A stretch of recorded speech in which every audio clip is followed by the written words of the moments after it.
Hi everyone, welcome back to our now annual Christmas Q&A session with myself, David Mather, Head of Brand for CORGI, and the delectable Michael Clegg, our flight specialist, who is wearing completely different headwear from last year. You've dispensed with the Santa Claus diving through your head. I have. It was too painful, that one. That's the nicest thing you've ever said to me. You've left it at Christmas to say that. Yeah, I'll take that one. Thank you. Feeling festive, what can I say? Feeling festive, Michael. So, as always, we sort of asked put out a request for a load of questions to come in from sort of people on social media and forums, etc., etc. The call has been heeded. We have a 5-page A4 document of everything which came in. Some of them are easy, some of them are a bit tougher. We've sort of grouped everything together by sort of the type, but I think for Michael's benefit, because Aviation Archive questions outnumber everything else by a significant margin, we will drop in some aviation bits as we go through. I mean, we could start with aviation, so you get going, Michael. How do you fancy that? I'll go with whichever way you think's the best way to do it, but don't ask me to answer questions on cars, because that's... No. Well, I will tackle those, don't you worry. No, I'll go through those. No problem at all. So shall we lead off with Daz? Daz Watson, are there any plans to do a 56 or 74 Squadron F4 Phantom in grey in 1/48 scale?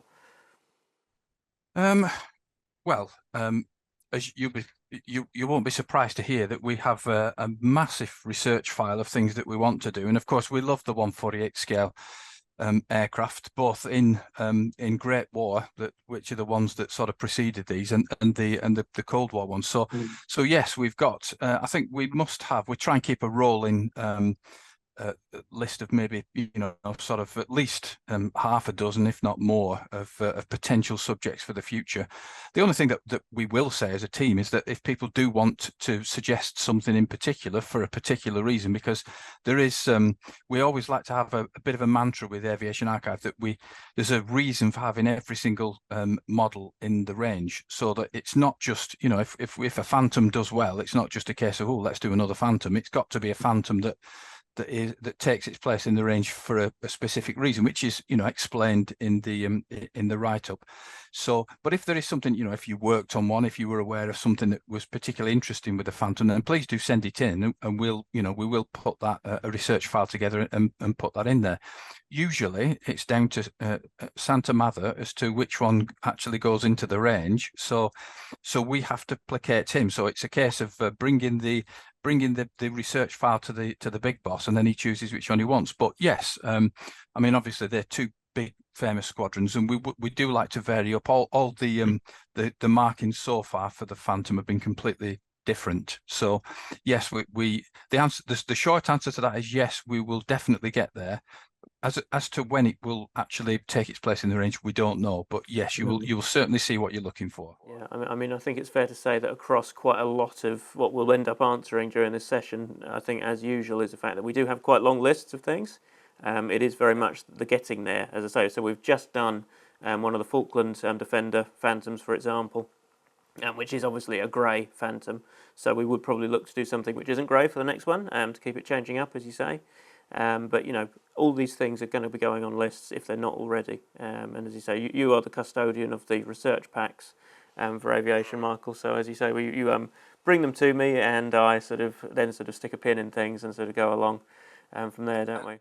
And as you can see, Daz, he's the Grinch. So he said it's great, but no, I mean it's. I think the important thing for Aviation Archive collectors, because we know there's some really knowledgeable people out there, is that we do have the same sort of level of interest and knowledge that you've got. So the things that you're looking to have in the range, we've already considered it, and they'll already be in there. But as I say, it's a rolling research file, if you will. So all these things, there's multiple options, and it's a question of which one comes in at which stage, really. So yeah. So, but it's it should be a positive thing, because it will be in there, and as I say, if you've got a particular interest, please do send us the details, and we'll create a file. Yeah, absolutely. Go for another aviation one, shall we, as well? Andy B asks, have the recent Mediterranean Theatre Spitfire and BF 109, the Italian one, sold significantly well for CORGI to consider more MTO aircraft releases, such as a Malta-based Beaufort and/or Beaufighter? Plus, more importantly, any new toolings of an actual Italian aircraft as opposed to the German 109 in Italian markings.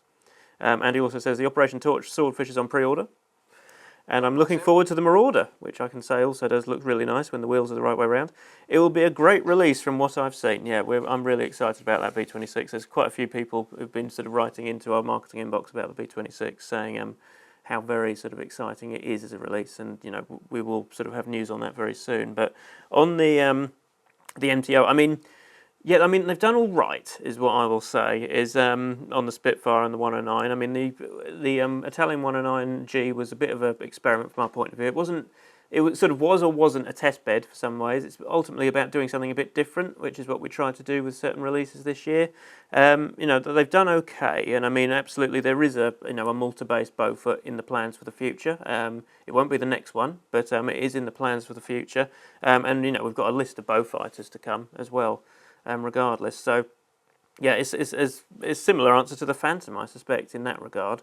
For that part of the question, Andy, it is very much, we have all these things, all these options. We basically have to consider when we make new tools, and then sort of we keep finding new things with our older tools as well. So it is very much a thing which we end up researching and making sure that we sort of have like a great variety of things to put in. So yeah, I mean, they will be coming in the future, and to temper expectation, it's not next year, obviously, for either of those, but they will be coming. And then on the other side, on actual Italian aircraft, I mean, as new tools. So I mean, it is very much, again, and we've got another question about this later on, like the SM79 and things like that. It is very much something, and CR42, which we sort of, we discuss these things quite a bit, don't we? Because we'd love to put CR42 in for Battle of Britain, because it's just not recognised, really.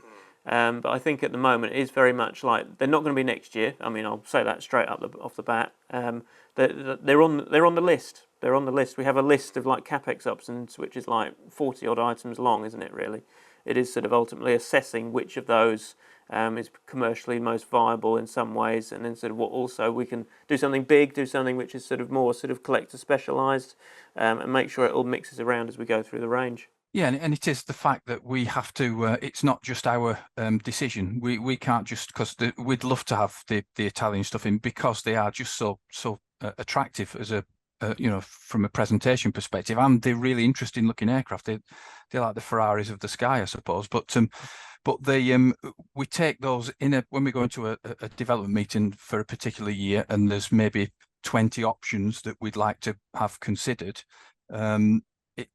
Some quickly have to drop off, and usually, I mean, we have to admit that the cost of developing a new tool is eye-wateringly expensive these days, and certainly a biplane is quite technically challenging for the tool makers and for the manufacturers as well. So that has to be tempered, and as David's already said, with with people's expectations, we have to go with what what would be the best for the company at any given time. So it has to be commercially viable. And if we think there's an option that is better, even though we would love to see an Italian subject in there, we sort of have to go with that, because if we do it that way and we make some decent money and it's a great addition to the Aviation Archive range, then it gives us a bit more latitude to explore other subjects in the future. So that tends to be how it goes. But you can be absolutely certain that the aircraft that you've mentioned will be in that list of capex potential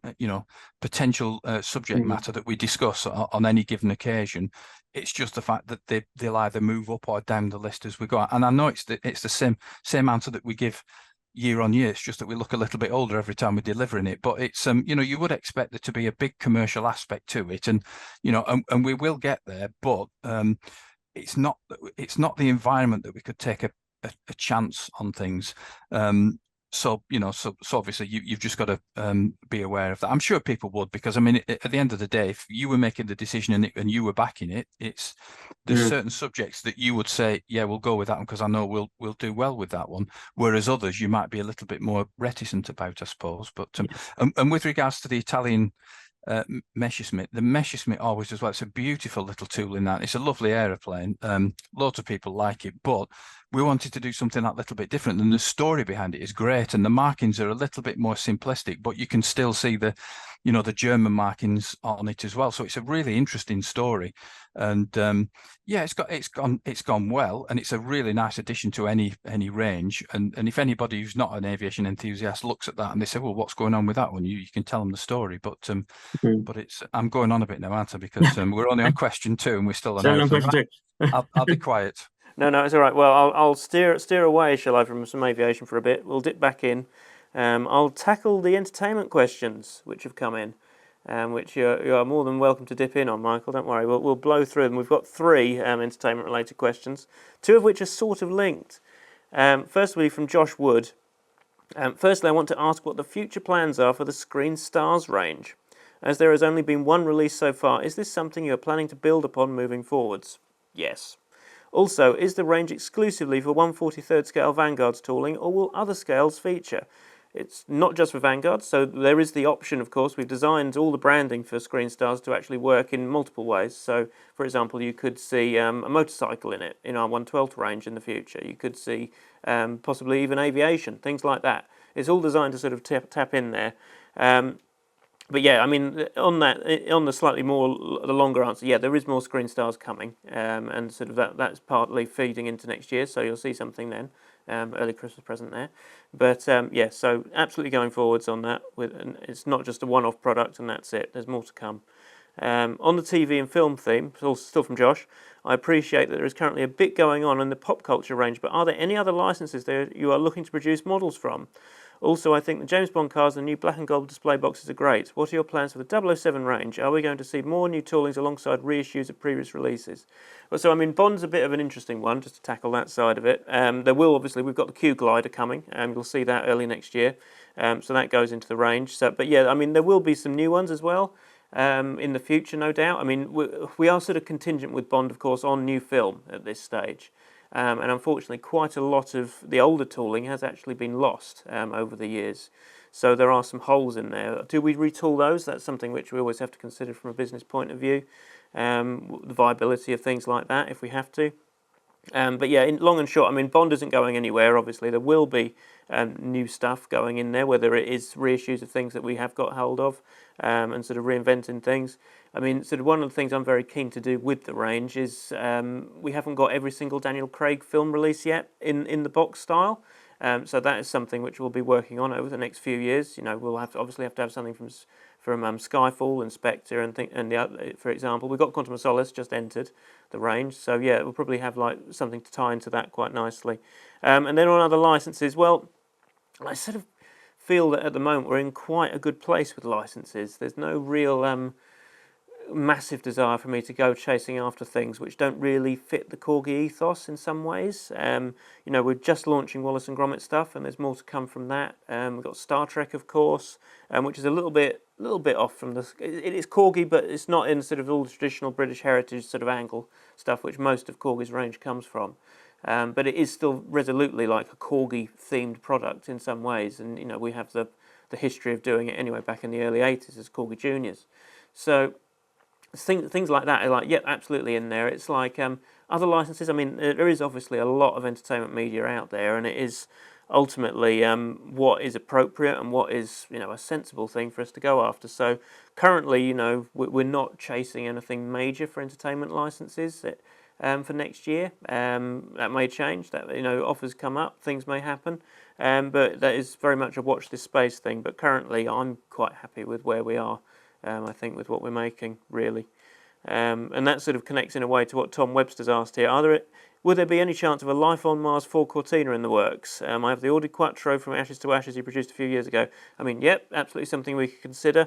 Lastly, would you consider a return to producing cars in 1/18th scale?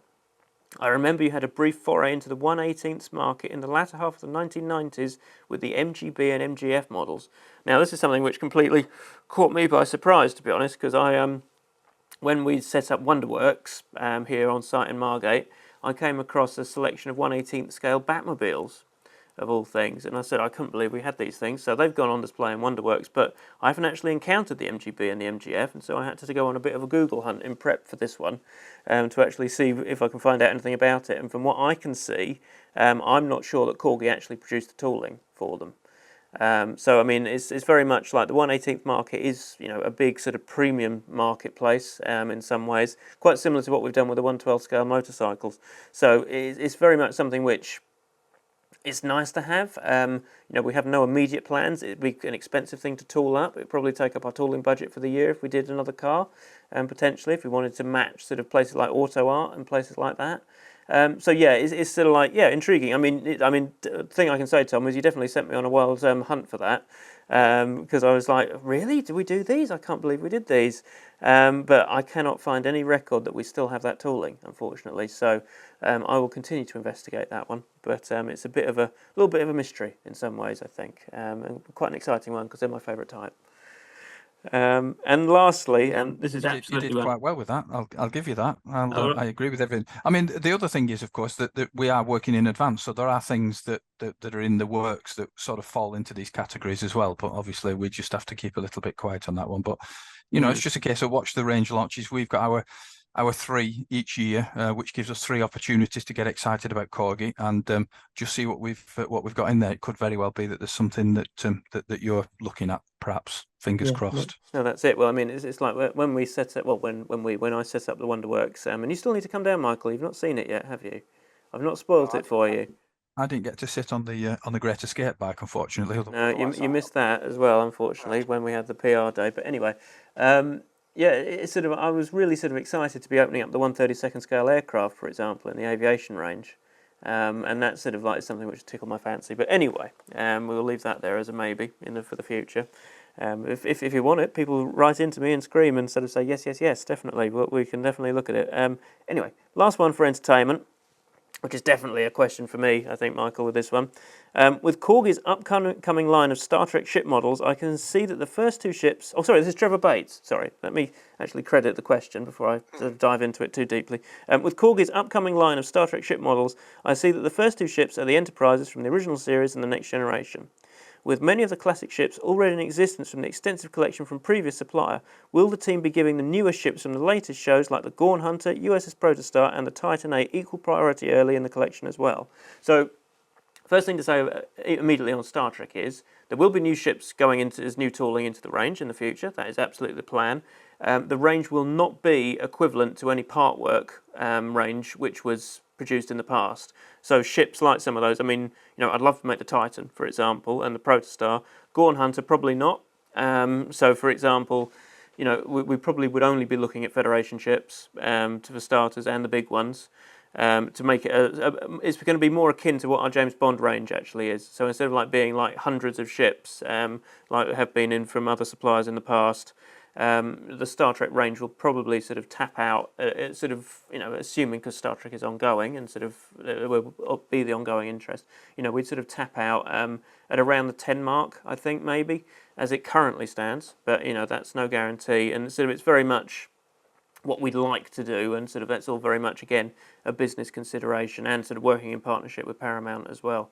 So it's an ongoing thing, but I mean there is stuff coming. We are working on new things. And I'm quite excited to show off what we've done with the 2 existing ships as well, because we've sort of completely reconfigured the decoration on both Enterprises compared to what they were before. And the packaging is quite exciting as well in comparison to what they were. It's something quite premium and nice, but can't quite show it yet. We're all going through the fun and games of licensing approval, so that once that's done, we can actually properly reveal it all, which I think will probably be in the new year now. So yeah, right, that's the entertainment, Michael. I will take you back to aviation, so keep you happy. Comfort zone. Comfort zone. Well, how about with a goodie from the Snazzy Comet, which is like absolutely actually sort of Snazzy Comet is literally the only individual on this list to sort of not actually give their real name, which is pretty bold, I think, pretty good. Did you send this one in then? It's not me. No, it's not me. I mean, I quite like it would to be me because of what he asked at the end of it. But anyway, Snazzy Comet asks, will you be doing more American aircraft soon? Yes. I was very pleased to hear the upcoming B-26 Marauder, but how about some post-war aircraft like some Korean War stuff? I would love to see a B-29. So I think we might have mentioned this last year. B-29 is obviously, on one hand, a technical challenge because of the sheer size of it. On the other hand, it is again an expensive model, and that again falls into the business consideration side of things, because there's only so much space we suspect that collectors may have for B29s, shall we say, because of the sheer size of it. I mean, absolutely would love to do it. And then on the note on the Korean War stuff, it's like, I mean, we generally find that, well, it's difficult to say, isn't it, really? I mean, we have got quite a lot of, like, decent stuff in there, like the Sabre, for example, which is still sort of knocking about, which is something which I came across again doing Wonderworks. And then sort of like we generally find that the Second World War stuff is the top seller for us in some ways. So anything Second World War as a new tool would likely be the lead-in. But of course B29 of course has that that element to it as well, shall we say. I mean, all we can say is that B29 is on that list of 40 items. It absolutely is. Yeah, I mean, there's a couple of issues there. Certainly taking B29 on first. It's technologically it was massively challenging when because it's been proposed a few times. There's no two ways about it, because it's definitely CORGI territory. It's one of the things that we would love to do, and we know that collectors would love to have it in there. There's plenty of scheme options. But when it was originally proposed, it was actually beyond the capabilities of the industry. It just couldn't have been done. We would have had to make it as a kit, which wouldn't have been any good. And you know, we didn't want to run the risk of any wing droop. There just physically wasn't a way of doing it. Now, as time moves on, the technology moves on, and there is definitely more chance of doing it, you know, now certainly than when it was first proposed. But then you've got those commercial decisions and other things, and what you've got to bear in mind is the fact with something that would be so cash hungry as that means that it could prevent you from putting anything else into the range. So if you've got a big project like the upcoming Tornado, you couldn't really do Tornado and B29 in the same year, because it would just cost far too much. And if you did B29, it could preclude you doing things like, I'm just saying this, so don't quote me on it, like a replacement Mosquito, or you know, or a new Spitfire and things like that, because you could certainly get both of those in for the price of a B29. So do you go with the big beast that you know will sort of grace the range, or do you go with three smaller project, which could be twin engine projects for the same price? I mean, those are the considerations that we have to take. But from a technological perspective, we're much closer to being able to do B29 now than we've ever been. So so again, it's not beyond the realms of fantasy. And Korean War, it's all down to marketing potential. It's what we think the collectors will want to have. I mean, you've also got to bear in mind the competition out there, because if there's somebody that's done something like that and they've done it really quite well, you'd be a little bit foolish to go in that same territory and just say, well, you know, it's a case of choose your favorite brand. That's not, doesn't make sense, especially when there's other things that people would like to see in the range, you know. So those are the two considerations. But again, the caveat is that nothing's off the table. All these things are, but I think you'll see B29 at some stage. Yeah, fingers crossed. Fingers crossed. As I say, because when you say about the kit side, I know we discussed sort of ideas of like having the wings which take off, unplug, and you have to plug them in and things, and that sort of feeds into what you're talking about with the wind droop, isn't it? It's just sort of physically sort of making it, because it wouldn't fit in any of our existing boxes either. So we'd have to do an entirely new packaging design for it. So loads of considerations. It's the same sort of thing with the big Vulcan. It was exactly the same considerations and worries that we had, and that was a real technological challenge for the tool makers, that one. But we managed to overcome that, and you know, and it's a lovely model. So you know, let's not rule out a B29 just yet. Just buy a B17 and think it's Big Brother, you know. Well, we've got the little one with the B26 as well. So little brother, teenage brother. Jeremy McGafkin asks, is there any possibility of making a 172nd Focke-Wulf 190D? Failing that, how about a Focke-Wulf 190 A8 with either underwing cannons or rockets? Well, I think we can probably say that we very nearly did do a 190A, didn't we? A8, sorry. But we again sort of realised that there would be a tooling design involved. It's the same answer, unfortunately, Jamie. It's on the list, the 190D. we want to do it. It's on there. It's sort of ultimately working our way through. But I think that one is possibly higher up the list. It's fair to say, isn't it, Michael? Yeah, it's You talk about it so much.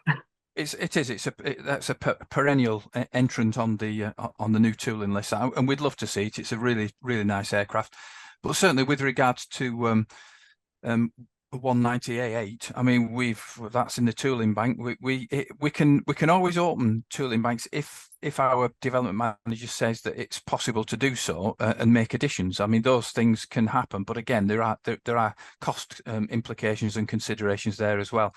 Sometimes when you make a change to a tool, it precludes you from doing previous versions. Modification. Yeah. So you have to bear that in mind. But you will be getting your A8s. Well, A8s out there. You've had a couple already, and there's a possibility that you could get your underwing cannons and rockets as well. So on that one, that's a much more positive response for Jamie on that one.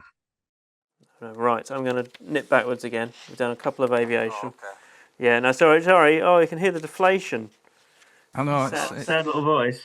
Well, it's because I mean, they're just so fantastic aeroplanes, aren't they? We're all made to be aviation fans. It's four wheels on the ground. What's that all about? Sorry to all you Vanguard fans. I am quite fond of Vanguards as well. Steak, Michael. My goodness. Merry Christmas. I'm sure. No, they'll forgive me a Christmas faux pas. All right, original omnibus questions, because the omnibus is in an interesting place at the moment, I suspect, from point of view. Adrian Lemon asks, and I'll probably link these together. Adrian Lemon asks, although there were no general releases from Corgi, I know items were made for Omnidecker models and Mark Oakley's business with Gemini's Levante coaches. But what are the chances of something new and general releases? And Michael Windle asks, do you have any updates about the new Wright Streetdeck casting? Been eagerly awaiting to hear news about this project, but there haven't been updates since January. So just curious to hear if there are any developments about it. So, original omnibus is currently, I think it's fair to say, on a bit of a hiatus in terms of main range. That's purely because we have quite a lot of stock of original omnibus, and so effectively from a business point of view it doesn't make sense for us to make more omnibus stock when we have stock sitting there in the warehouse. That does include obviously a pause in what's happening with Streetdeck, unfortunately, so that is news in this video on that one. We are working, however, with premiums, as we call them, premiums manufacturers like Omnidecker models. And so basically they are sort of coming along and making models which people would want to buy from us, and that is, a good way to keep the tooling ticking over. So you are seeing new models come out which are as good as original omnibus. They're just only available from a single supplier. It's the same tooling, we're just making sure that it feeds through, and sort of releases are coming through when sort of someone comes to us to ask if they could actually produce the model, or have us produce the model for them. So yeah, it's a bit of a funny one at the minute, omnibus, and there'll be a similar thing later on as well with the military bits as well, I suspect, and trucks as well. I will answer the questions properly, obviously, when we get there. Mikey Lambert asks, and this is an interesting one because it's about manufacturing. I have autism and would love to own a model bus from my childhood, the 288 from Broadfields Estate to Queensbury in North London. Can we submit our request for ideas of routes and buses to be made into models? So, I mean, we do obviously pay attention to how, and sort of ideas and suggestions across the range for models to be made. I think in terms of this one, again, it is very much, obviously, as I say, we're not putting new omnibus into the range next year at all as new releases, but it is one of those things where I could probably sort of suggest to you, Mikey, and I might pick this up with you when I get a chance, because there are sort of places where you can go to for Code 3, it's called, where they would actually make models. We would need to actually, well, they make models, they actually decorate existing models, I should say, is the correct phrasing. I mean, we need to look into exactly what the 288 was, what bus type it was, whether we even have the tooling. But ultimately, it's like, in terms of individual one-off buses, we don't do it, or any model, we don't do it. But there is the Code 3 route, which I think quite a lot of collectors do already know about, and sort of action themselves to make sure their collections stay quite unique in comparison to what we can produce at times. Good answer. I'll give you that one. Right, back to aviation, Michael. Back to aviation. Keep you happy. Oh, this is going to be a difficult one. It's Mark. Oh. It's Mr. Stringer. Oh dear. There you go. we're going to be in trouble for not going on his show. Well, I know He says, I know, sort yourselves out. We need to have this interview at some point. I know we do, Mark. I know. I'm waiting on Michael to give me a date for my diary. I'm going to pass the buck. It's because he's a West Ham fan. I know he'll pull no punches. This lad will be in all sorts of bother. But yes, my brother-in-law is as well, so it's all right. I can handle myself. Don't worry. Right. So Mark asks, now that COVID is but a distant memory, we hope, and you are bang on with the releases each catalogue, can we expect the number of releases to increase and the run sizes to go up? So that's part one, so we'll answer that. So, I mean, I think it's fair to say, I think we are in quite a happy place at the minute. I think what you'll see next year is it will stay about the same in terms of what we're actually putting into the range in terms of the number of releases. We're trying to sort of make sure that the variety is good. So I'm really excited about next year's range personally. We've just like we've sort of done with things like the Canberra and the Swordfish and the Sea Harrier. You know, we're sort of dipping back into the archives and finding things which haven't been run for a long old time. And that goes across not just aviation but Vanguard as well. And sort of, you know, we assess it, we make sure it works, we sort of see how other stuff did in the past. And so basically, yeah, I mean, the range will probably sort of, in terms of new releases, stay about the same. The run sizes, I mean, that is dictated by what we know sells, ultimately, at this stage. And also, it's to keep the idea of limited, you know, sort of if we sort of decide to start putting things out at like 3,000 units in aviation, it's sort of, there is a bit of a stock hold at times. But you know, it's sort of, we're doing it at times really with the two-seat Spitfire, the Biggin Hill Spitfire, for example. So that one's a special edition. So the idea is that's not necessarily appealing to the normal CORGI Aviation Archive collector. That is more of a gifting item in some ways for people that have had the flight in there. And so that the intent with that is that we do reorder that in the future as we go forward, as we add in more two-seaters as well from both Biggin Hill and other operators. So the range is designed to grow and sort of have like, I think the plan from my point of view is I would love to have the aviation range have some classics, which sort of basically can be the entry point and stay put, and ultimately like, you know, the special editions that sort of everyone would love to have, and then you have like the turnover releases, which are sort of the really sort of different, varied, exciting ones, which we can also do.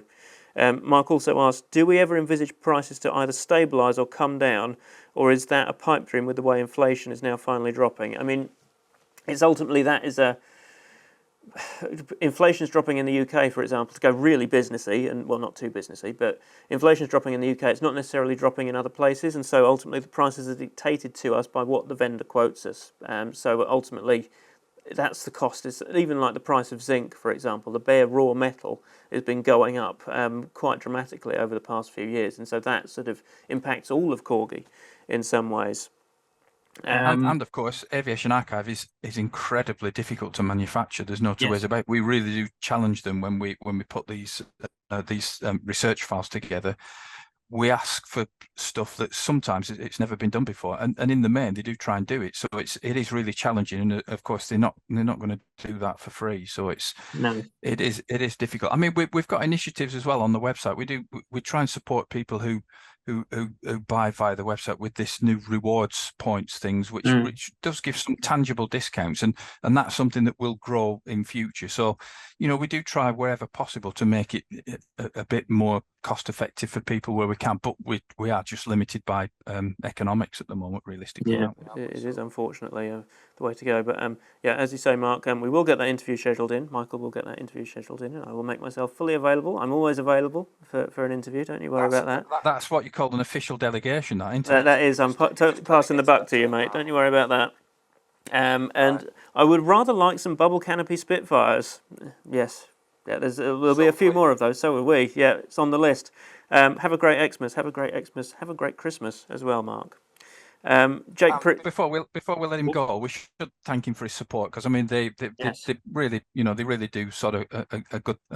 Well, it's not supposed to be a brand centric thing, but they just love collecting diecast models, and they do a great job from that perspective. Let people see what they're doing and go to the trouble of unpacking them and discussing them and telling people in real time what they like and what they don't like, and that can't be a bad thing for any manufacturer, can it, to have your products in that environment, really. So keep up the good work, guys. Yes, no, too right. And as I say, we will be in touch. Michael will be in touch, and I'll be in touch, and yeah, we'll be in touch.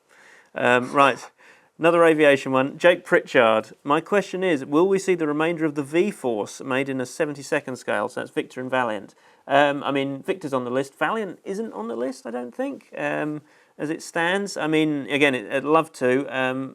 Victor is, again, it's a little bit like B-29 in some ways, not in terms of the size, but because of the complexity of wing shape and things like that, what we've been finding. But, they're on the list. Well, Valiant isn't, but I can easily add Valiant, can't I? Make our list up to 41 from 40. You can easily do that.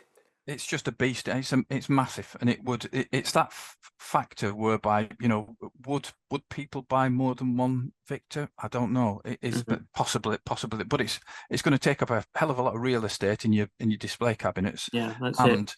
From our perspective, it's going to take an awful lot of our development money because it will be a huge tool. It will be absolutely massive. So it's on the list, but perhaps if we're being 100% brutally honest, I think both subjects are probably, they're a little bit lower on the list than some other subjects that we've got in there, to be fair. Yeah, I mean, the ultimate thing which made us do Vulcan in the end was, of course, that it did have, combat experience in the end in the Falklands, but then also there is the lovely variety of liveries, as there are, obviously, with both Victor and Valiant, but it's the configuration of the blue steel and things like that, and just standard bomb loads, so that was what ultimately swung us for Vulcan, I think, back in the day, nearly a decade ago now. But yeah. If everybody promises to have every one of the Victors that was in the Black Book raids doing the refuels, then we'll do it. Yeah, so that's quite right. They'll have about 20 odd, won't they? 20 odd Victors or something like that. So right. Yeah. So it's over to you guys. If you want 20 odd Victors, we'll do it. Right. Moving on to the next batch of questions regarding hauliers of renown. Which has sort of been, again, on pause, shall we say. Matthew Dunn and Adam Davis effectively asked the same question. Will we ever see the 150 scale trucks back? They're a firm favourite with a lot of your customers. I mean, what we're doing is sort of ultimately, hauliers of renown is sort of a range which has sort of ceased, I suppose, is the best way to describe it. Purely because ultimately the items are large and expensive, and in terms of return, the horrible sort of pure business sensibility, we haven't seen it, and that's ultimately why it sort of paused. That's not to say that we won't ever bring 150 scale trucks back. We are sort of working out ways to do it. You've seen it with Coca-Cola trucks. You've seen it with the heavy metal trucks. And there'll be new entries in there, for example, as well to come. So it's tooling which we're trying to find clever uses for in the future. But will we see, the range back when they're just pure hauliers? I mean, it's a never say never, I guess, but there are no plans currently for that. And Chris Boot basically asked a similar thing with the 176 road scene range. Is there anything in the future with the 176 road scene range of the new generation DAFs, Ivicos, and I've probably said that wrong, and Renault cabs? As it would be good for us 176 model truck collectors to have modern trucks. I mean, we did sort of assess that as well. I can say that the development team and I assessed it. But again, it is very much like, do we see sort of that being a major seller in comparison to something from Vanguard's or Aviation Archive? It's like we're not certain at the moment. I mean, again, never say never is what all I can say for that in terms of new tooling. For that range, because ultimately they also work quite well in the premium space, and so that's where we've looked at it in relation to say, hey, we need modern trucks in here because basically we can make Cadbury's trucks and things like that, which sort of work in like a nice gifting space. Just also, we've got one question regarding our military vehicles range as well from Stepan Gromov. Will we see modern tanks models such as the Leopard, Abrams, or T-72? I mean, based on the current world situation, shall we say, I mean, not likely right now. I think there would be a degree of nervousness, business top-down, for us to even considering that at the moment. The Military Legends range is currently paused as well because we've got a bit of a stock hold on that. So you won't see anything in terms of classic tanks next year. It's not defunct, but we're just sort of simply not introducing anything new until we've sold through. But in terms of the modern ones, I mean, Challenger as well is something which we have looked at, but I think it's just general sort of nervousness, potential controversy, things like that, which sort of ultimately has sort of held our hand on that one, unfortunately. So that's sort of 4 questions in effect with the same answer. It would be interesting. maybe via diecast diaries or something, if people did sort of send in their opinions on the military range, because in-house we love it. Certainly there's some really nice things in there, and there's some items that always sell out and sell really well, but it would be interesting to see what people thought about that, whether they liked it, whether they thought it was too World War II centric, which obviously it is, but it works well for us. So let us know your thoughts, please do. Please use the systems via Diecast Diaries blog and let your opinions be known. Yeah. Jump back to aviation, Michael. Keep you happy. Keep you sweet. Gary Odell asks, having been very impressed with the 148th jet range, particularly with the Lightning, I feel some of the nice touches such as crew ladders, engine intake and engine covers missing from the Phantom and Typhoon diminish what are fantastic models. Could these be made as extras or be included in future releases? I feel they really add something to the models. Yes, I mean, so the Typhoon did for quite a little while have a crew ladder with the tooling. I think it's ultimately down to cost. Wherever we could sort of begin to chop it down, because they are hugely expensive items to tool, as we've already said. So I bet there's nothing to stop us looking at it in the future, but in terms of that initial hard raw tooling, especially with something like Lightning, where there isn't like a huge amount of weaponry stores to consider really to tool, that's why those extra bits ended up in there, and they haven't really made it through with Phantom and Typhoon, unfortunately. But I mean, it's definitely something which we're well aware of. And we'd love to sort of begin to include. We have discussed like weapons packs and sort of accessory packs and things like that, which you could buy as a separate add-on. So it's all stuff which is under consideration for the future, definitely. And there's discussion certainly about more sort of generic access ladders that you'd find at somewhere like Coningsby that would cover a couple of different aircraft types. So we do talk about it. If we can get it in an existing tooling, great. It's probably because of the sheer cost of a 148 scale new tooling project. It's possibly maybe a little bit down the line once it's established. Once we've had 3 or 4 releases, then perhaps we can start looking at adding some additional little things in, because we know people would like to have them, and obviously we'd like to have them in a range as well. And if you look at Gary's initials, if we're answering the question from God, then realistically, who are we to refuse? We've got to do it, haven't we? Absolutely. There you go, especially at this time of year. Christian Oakley asks, my question is regarding 148th. Can we see a non-blighty tooling in the future? An F-16 perhaps? Subtle. Well, I mean, no. Well, I mean, it's sort of, you won't see it too soon. It's on the list. Absolutely is on the list. An F-16. I mean, I've done some work just for my own pleasure on F-16 to see how feasible that is. Not anytime soon, but yeah, it's in our consideration list, because absolutely we've deliberately tooled something like the Harrier to have the AV-8B options to sort of target the American market. And so, yeah, there is quite a healthy list of F-16 options which I came up with personally. So, it's on the list without warbling along too much. And with Aviation Archive having a 25-year history now, I mean, there are certain subjects that people would say, yeah, that's 100% CORGI. That's the sort of thing that we should be doing. And if you were talking about F-16, it's not there really. There are other things that you would think. I mean, you only have to look at the 148 scale range to see realistically where our core is and where we've been successful. But we are aware of that, and certainly F-16 with its, with the sheer number that are out there and the number of fantastic liveries is certainly a question that keeps being proposed. And as David said, every chance. So we'll keep proposing it, and one day, perhaps it'll happen. Yeah. Christian also asked, I see that many retailers in Australia have closed pre-orders for the upcoming RAAF Canberra. Considering the likely smashing success of the release, perchance we could see more Australian releases in the future. Yes, there'll be one in January. We're dead lucky because, I mean, obviously we've got the support of some really strong markets, and Australia is one of those. They've been with us right from the start. They stick with us, and they love anything that we can produce that's got an Australian Air Force theme. Whether that be within the RAF or their own aircraft, we always do really well. So it's nice that you can put some things in there every now and then that will have that appeal. And certainly the Canberra has been extremely well received. So yes, it's the market telling us what they want, and so the answer to that one is yes. Yeah, sticking with Canberra with Neil Pearson. Can you please consider making the modifications to produce the ultimate version of the camera, the PR9, which served with the RAF until 2006? So, I mean, we've talked about PR9.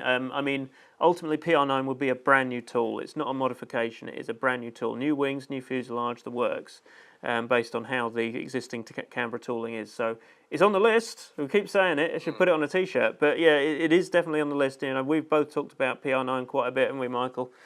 It is absolutely beautiful, and of course, because we've resurrected Canberra this time, we've had an awful lot of interest in PR9. So you're heading a big long list of people who's asked for PR9, and it would be lovely. It's a real speedster, really beautiful, sleek looking aeroplane, and lovely liveries. Yeah, we know that they didn't make that many of them, but there's enough in museums and enough different liveries that it would make it a really strong proposition for aviation archive. So again, watch this space. Yeah, definitely. Right, we're nearly to Vanguards. We've got one question on Corgi Toys. So what we'll do is we'll do the Corgi Toys, jump back to aviation to get through some more of those, and then do the Vanguards questions. So Corgi Toys, Andrew Hindmarch asks, the Corgi Model Club seems to focus on toys from the 1960s, generally about 1/43rd scale, though members have suggested other toys they could make, such as lorries and transporters, but these are subject to budgetary constraints. Yeah, absolutely, as we keep on saying in this one, I think. Is there a chance that Corgi Diecast may be able to offer some of the larger models, or even some of the TV movie tie-ins? I'd particularly love to see the Corgi rocket set from the James Bond movie on Her Majesty's Secret Service, or the bobsleighs from the same movie. I mean, yeah, I mean, we're working with the Corgi Model Club as a third-party external company, which basically run the Model Club for us. I mean, we have discussed with them sort of larger toys and models to go into that. It's a watch this space in some ways because they ultimately are expensive, especially the car transporters. You know, iconic Corgi toys, but really, really big, and similar stuff with like some of the Corgi Majors stuff. So, you know, Bloodhound missile and things like that. I mean, can you remember? I've never seen a Bloodhound missile in absolutely immaculate condition. All the cones on the top of the warhead are really sort of like mullered up and sort of bent and chewed. It looks like the one in the Wonderworks certainly is. So it's definitely something which you know, we'd love to do in the future. It's sort of ultimately a lot of back and forth we have to do and sort of figure out whether it's a special edition with them, whether we would do it. I mean, no immediate plans for 2024, but yeah, it's something which, again, you know, we talk about it. We talk about all these things all the time, which is a problem. It's just sort of being able to sort of do them and actually sort of action it in sort of within a year and sort of with, you know, business considerations underway as well. Right, back to aviation. Peter Curry asks, with the advent next year of the 90th anniversary of... Oh, I've left the question out. That was silly. Will you guys be producing a special edition DHCOM Comet, can't get my words out, for the 90th anniversary of the aircraft winning the Mildenhall to Melbourne Air Race? Now, we don't have a Comet in the tool bank, do we, that I'm aware of? No, I mean, it'd be lovely. It'd be lovely in 1/48 scale because it's you know, it's a really sleek machine. It's a sort of, would you call it the forerunner of a Mosquito? I don't know. It would look spectacular, but I mean, Oxford have done it and they've done it really quite well. So I suspect that's one of those situations where you'd look at that and think there's one already out in the marketplace. Would it make a sensible tooling decision for us? And you would have to say no, unless we did it in 1/48 scale, but in 1/48 scale, it would be left field. It's not in the current sort of stream of products. So it's difficult, but you know, if somebody did do it, I'd buy one. It's a really nice subject. But I think me and Peter will be maybe having to look elsewhere for that one. Unfortunately. Christopher Bates asks, have Corgi considered releasing more Flightline models in 1/72nd with accompanying figures, or alternatively selling ground crew figures as an optional extra? Well, as we said, we've considered talking about you know, things for 48th. I mean, there's nothing to stop us doing the same thing for 72nd. It's all stuff under consideration. It's all bits of new tooling that we'd have to go through, relatively cheap in comparison to making a full size aircraft. I mean, sort of, you know, I came across the 32nd scale Flightline stuff. I thought it was fantastic with the figures in there. You know, it's on the list. We talked about dioramas as well. You know, sort of Sunderland with a diorama, for example. Wonderful idea. I mean, it's not that we're blind to these things. We absolutely do sort of consider and look at all these things and sort of figure out if and when it could fit into the range. And obviously, at this stage, it hasn't happened yet. But that's not to say it won't in the future. I see what you did there by saying figure it out. You were Figure it out. It was a play on words that. I mean they are existing, but of course they're quite small tools. So as a consequence, they may have been lost, they may have been damaged. So we would have to do some serious research just to see whether they're whether Sorry, we that's could my fault. manufacture them again. Oh, very nice. Sorry. It is Christmas. So yeah, even though they are in the range previously, it was before Hornby came along. So we'd have to search for those, and I suspect they're quite small. They may not even be in existence anymore. But we've not done that work as yet. But it's not beyond the realms of fantasy. No, that's it. Right, we're going to jump onto the Vanguard's questions. First one's from Chris King, and this sort of is a Vanguard's question, having sort of tried to figure out where to place it because of the vehicles in question.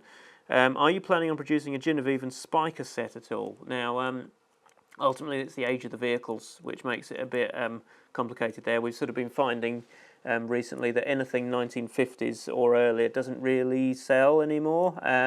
60s stuff is getting sluggish, so in terms of that sort of scale of vehicle, if we made them in 1/43rd, which would be the obvious place to do it, they are sort of beginning to graduate more into 70s onwards now, from where Vanguard started with the 50s. So the answer for those is no, that there is no plan on that. They are not on a list, unfortunately, at this stage. But we could always sort of investigate on that one, Chris, definitely. Andy Ross asks, I'm sure that you're aware of the frequent messages on your Facebook account concerning the lack of UK 143rd model cars circa 1960 to 2010. I understand that Ford 143rd scale cars sell, but people are getting fed up of the same car with a repaint. I know it's impossible to cater for everyone, but it's clear that certain marques will be in high demand. Collectors want cars that they can relate to, owned by themselves or their fathers. Not everyone had an RS2000 Escort or a Mark III Cortina. Vauxhalls are in demand, particularly the later model Victor and Ventura, the Ford Corsair 4-door, BLO Maxis, Montego and Metro. One vehicle I simply do not understand why it's not manufactured is the 5-door Mark II Ford Sierra, the most popular car sold for many years, yet no one makes it. The Mark III Ford Granada, so many people had one but can't afford £200 for a resin model. Also, the Mark III Ford Fiesta / XR2 would be a sellout. Well, yeah, I mean, you're quite right, Andy. I mean, sort of, it is things which I'm trying to bring back into the range. It is ultimately dictated by what does sell. We do runs of a minimum of 1,000 units. We add in sort of some Vauxhall stuff. We have got some older tools as well, and I know there's a question coming up about Vauxhall Novas as well, which got tooling of. Generally, the reason why, I just have to make it clear with the Ford stuff, we make a lot of Ford stuff because we make it and it sells out and we have to make it again. Whereas the other manufacturers' vehicles do not sell out to the same pace. So, for example, we released a Vauxhall Astra GTE last year. Well, it is this year still. This year. I'm trying to remember where it is. I'm working up to 2025. You'll have to forgive me. And so we're still holding stock of it. We're still holding stock of it. Whereas other vehicles, Fords in particular, that came out in the same wave of Vanguard's announcements are gone. So that sort of does dictate what goes in and how we sort of plan what goes into the business range. But I mean, absolutely. I mean, next year there will be a new tooling which is not a Ford, which all I can say at this stage. But I mean, it's not one of the vehicles that's on your list there, to be completely transparent in that regard. It's all about business consideration and sort of analysing what would work, what we know sells, going forwards, etc., etc. So it's one of those tough things that we have to do, really. And then we've got 4 questions from Roland Hill. Hi, Roland. I have to say hi properly and say thank you again, in person, so to speak, for the absolutely brilliant piece of work that you did, going across all Facebook groups and sort of basically coordinating all different sort of places on the internet to give me a load of research information regarding what Vanguard's currently is and what it could be from the collector point of view. It's absolutely invaluable work, which, as I wrote back, sort of basically has gone all the way up to the top of the business, and is sort of also feeding through into what we're doing in that regard. Okay, so go through your 4 questions, Roland. Quality. The standard of finish on Corgi Vanguards has been very inconsistent throughout 2023, with perhaps the recent Essex Ford Cortina Mark V being one of the worst, with fingerprints in the paint, crudely touched in chips on the bonnet, and the return of the dreaded teeth marks in the cast along the sills. Can you reassure collectors that these ongoing quality problems will be resolved for 2024? Well, we see these things when they come in, and we are doing our damnedest to make sure that these things do not happen again. I don't think it's personally that acceptable, but unfortunately, it is sort of the nature of the beast. Not all of them will like it. They've been through QA, they've been through QC, some slip through the net. We do sort of make sure that, as to the best of our ability, that any model that we make is the best that it can be. But unfortunately, when we're working sort of with places overseas, for example, that communication can get a little bit sticky. And so, we are working on it. We're absolutely sort of making sure, to the best of our ability, that that will not happen going forwards as well. Second question is on moderns. In 2023, Corgi Vanguard's introduced a number of more modern vehicles into the range: Ford Focus, Ford Ranger Raptor, Ford Transit Custom, and Ford Mustang Mark VI. This is an approach that has been tried unsuccessfully on previous occasions with the Vauxhall Astra in 2005, Lotus Evora in 2013, and the Bentley Continental in 2014. Without going to details, are you able to tell us how well the 2023 moderns have been received? The answer is very well. Ford Focus is completely sold out in the first two models that were released. We're pretty much sold out of the third one, which is still due to land at the time of us recording this video. Ranger Raptor Transit Custom, they're going through quite nicely. They had high run numbers on them as well. Mustang as well is 2/3 sold out thus far, which is pretty good going in 3 months. We're quite pleased with them, but the entire point of those models is recruitment. We put them into the range to introduce people who might not necessarily be existing collectors to the Vanguard's range, and then sort of snare them and bring them in to the fold to sort of introduce them to some of the more classic cars that are in there. I mean, going forward, so next year we're returning more to the established pattern. That was very much the intent. It's not that it was an experiment that failed. It was the plan that we would produce brand new tool models of new, more recent vehicles, which we would then sort of put into the range, roll through. Focus, as I say, in particular, is the big ticket item there, and we have sort of information which we've been able to sort of pull sort of from metrics and all sorts of other data that proves that that model did actually recruit new collectors who'd never bought anything from us before, and then came back and bought more stuff, including more classic Vanguards. So it's very much a thumbs up from us on those, and looking forward to doing that. I mean, like the second Ranger Raptor, for example, the police demonstrator, that's gone, that's sold out as well. It's successful stuff from our point of view on those. But it absolutely noted on the Astra, the Evora, and the Bentley. I mean, the Lotus and the Bentley were never actually badged as Vanguards. They were in very similar packaging, but they weren't. They were produced in the same scale, but they were never badged as Vanguards. Although bizarrely, technically, they could technically be Vanguards now, considering they're a decade old. Investment, and this is one I'm going to have to be tricky on. Investment, as Corgi fans, we're all concerned, as I'm sure you are as employees, about the £5 million losses incurred by Hobby Hobbies over the current financial year. Are you able to say anything about how these losses will impact on Corgi Vanguard's investment plans? Not really at this stage. I mean, obviously it's all business sensitive stuff, in all honesty. But I mean, from my point of view, we are still full steam ahead on where we're planning to go with the range next year. But haven't had anything to sort of delay or diffuse anything. So yeah, it is very much not so much an issue which has impacted Corgi to my knowledge at this stage. I know I'm in charge of it, but it's like nothing has come to me to say otherwise, and sort of Corgi's rattling along quite healthily at the moment. And then the timetable. When can you tell us about when we can expect to hear more about the 2024 range? And can you share any clues about what we can expect to see? Well, by the time this video goes out, which is when sort of Dan sat behind the camera will have had to edit it, it will probably be Christmas Eve. I'm intending for this to go out. So you will know that the Corgi range launch will be on January the 9th at 2 p.m. By the time you watch this. Can you share any clues about what we can expect to see? Well, obviously we've got some new tooling to announce, but other than that, there will be a product going in from a tooling which we have not run for many, many years, which let's say has been waited for quite a long time. Very cryptic. Very cryptic. It'll make sense when you see the range launch video on January the 9th at 2 p.m. Right, and lastly for Vanguard, can we just go back to that investment bit? I mean, realistically, we as working for the brands, we just have to do what we're good at, which is putting the ranges together and making sure the right research files are in there and we get the right products in the range. I mean, the bosses, they've got to handle this, because those figures represent, there's so many facets that go into those figures that are published, and it's not we're looking at it in a more polarized manner in this little Q&A, but there are different different things come into play to actually create those situations. So we've got the right people at the helm. We know they're going to sort themselves out, and it's we just got to keep doing what we keep doing realistically. But I mean, it might impact on the fact that you know, investment might be a little bit tighter in from a tooling perspective. But that's for David to he'll sort of beg, steal, and borrow to make sure that he gets what he needs to get, and we keep moving forward. So Yeah, it seems like we're fending it off with a straight bat, but unfortunately that's what we have to do, because we're not in a position to make any of those you know, speak about any of those things. That's other people way above our pay grade that deal absolutely. with that. That's it. Last one for Vanguards from Mark, from the Nova Sport Register. No surname, unfortunately, so hello, Mark. When can we expect to see some new Vauxhall Nova models? A Nova 1.3 Sport would be fantastic to see, or some new SR models would be great.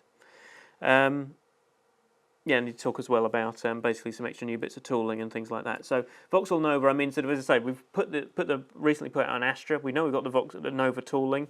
It's again, as I've sort of said with the other Vanguard's questions, it is very much, they don't go through as quickly as Fords. You know, we produce the Fords and they sell out. Vauxhalls, as we've sort of experimented with, you know, the last Vauxhall before we put the Astra in this year, was sort of hanging around for several years, to be honest. And so it is very much, you know, we have to make sure that if we're putting it in there, we're going to sell it to the best of its ability, and it will sort of get picked up.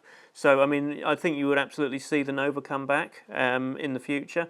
You know, we would investigate it in the future, definitely. But I mean, it's not in next year's plan, is all I can say to spoil anything at the moment. But yeah, it will be one which comes under consideration. Right. Okay, Aeroplanes. Michael. Aeroplanes. That's it for all the other questions. And this is my last page of questions. So there's only 5 more people left. Let's see how we do. Well, no, 4 actually, because we've answered Christopher Bates's question. So first one, I quite like the phrasing at the beginning of this question from David Aldebaran.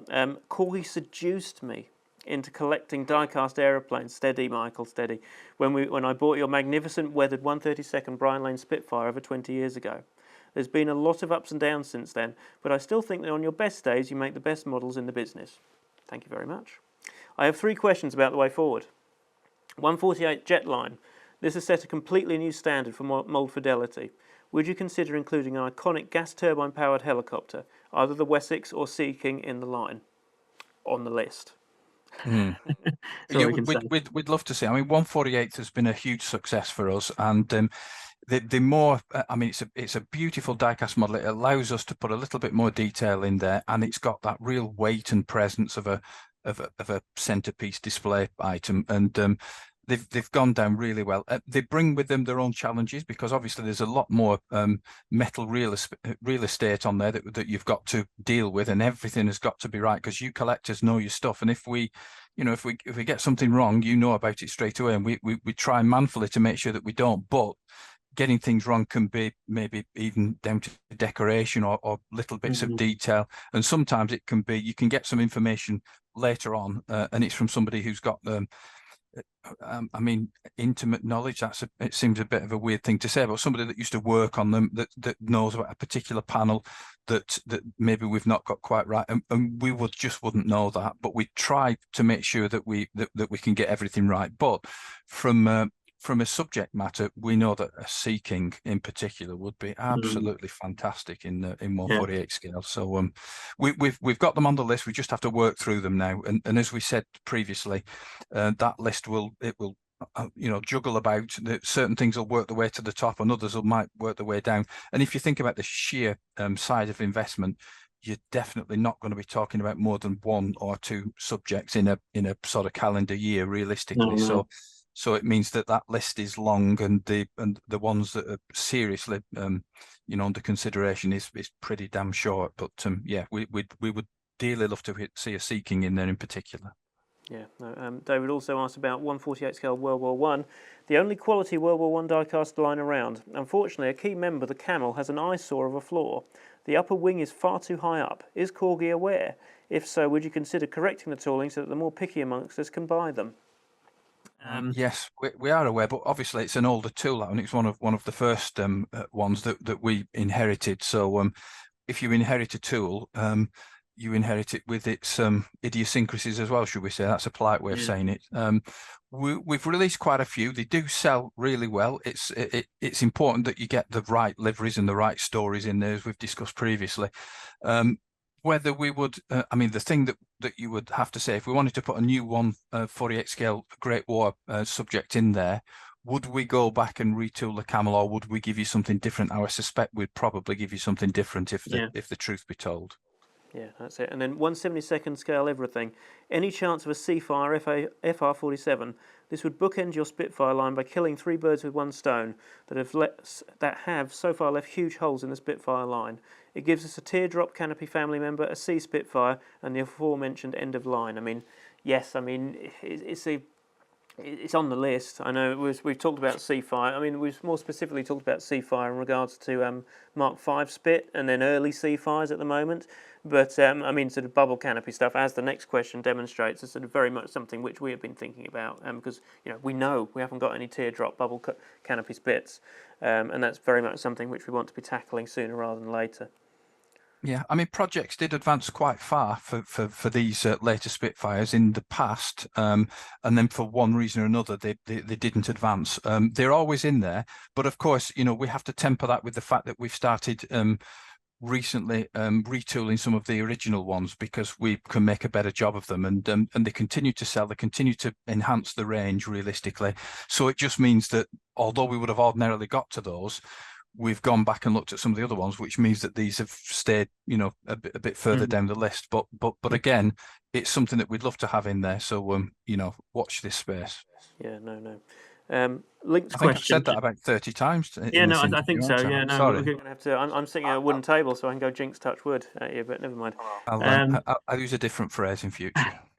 Linked question to a degree, which I guess is sort of the same answer really, and I have to forgive me if I say your name wrong, sir, because I had to translate it from Chinese. Zahuyu says, will the bubble canopy Spitfire Mark 14 be available in the future? I mean, that's absolutely, as we've just said, it's on our list to do. It's very much at the forefront of our minds. So as Michael's basically said, we will be looking at them sooner rather than later. Colin Palmer asks, it's a penultimate question as well. Colin Palmer asks, it's been great to see CORGI on a roll at the moment with some great models hitting their scheduled delivery dates and with great quality control. That's part of what we've been doing with the new 3 releases every year. We've been trying to sort of pull it back so we make sure that those models do actually hit when they're meant to hit, rather than sort of pre-ordering 2 years in advance or something like that. It's all about making sure that you learn about it and then you'll be able to buy it in relatively quick succession.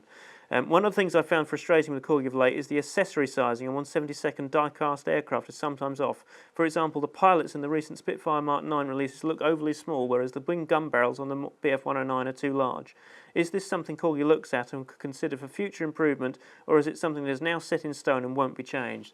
Well, I mean, in the case of the Spitfire, for example, because it's a new tool, we are sort of relatively locked into it. There is precedent for it in the past, with a short Sterling, with the slightly too short undercarriage, for example. So, I mean, it is something which, we will look at. I mean, and always look at any of these issues to go forward. I mean, I'm not personally aware of any moves to correct it at this stage, unfortunately. But yeah, the rest of your question isn't really a question, Colin.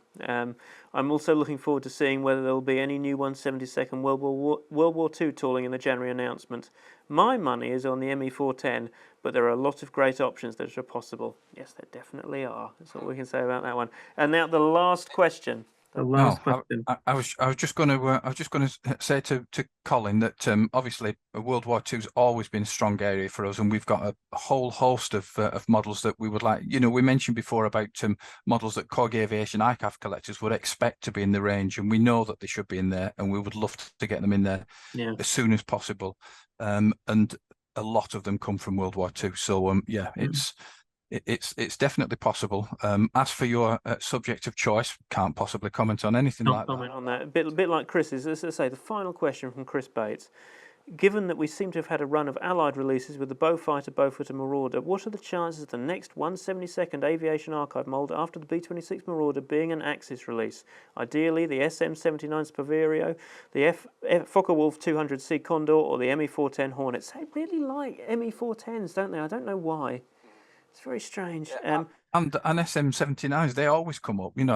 I mean, it's a really unusual aircraft. I mean, all those things we'd love to. We know they'd look great in Aviation Archive, and we know in die-cast metal they'd look fantastic. And with the current standard of tooling, they'd be really awesome.